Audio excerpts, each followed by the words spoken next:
ராம்நாடுக்கு. ஐயா அது தப்பு இல்லையா? மண்ணாங்கட்டி. இதுக்காக என்ன காக்காவே உளுந்த ஊற வச்சு எண்ணெய காய வச்சு வடையா சுட முடியும்? தூக்குறது உலக இயல்பு. இந்த கதையை கேளு.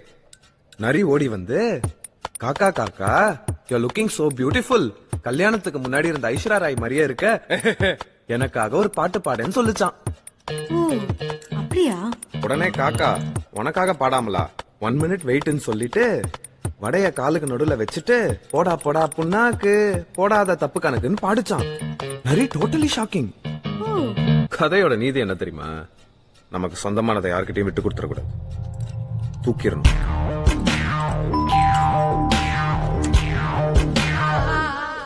ஏண்டா உனக்கு என்னடா வேணும்? நேத்து மட்டும் எனக்கு 28 தடவை போன் பண்ணிருக்க. கோயம்புத்தூருக்கு ஒருத்தன் பிசினஸ் ட்ரிப் போனா குட்டி போட்ட போன கால சுத்துற மாதிரி நோய் நோய் போன போடுவேன். நீ என் கிளைண்ட் என்ன நினைப்பான்? பெரிய அமேசான் டைமண்ட் பிசினஸ் பண்றாரு.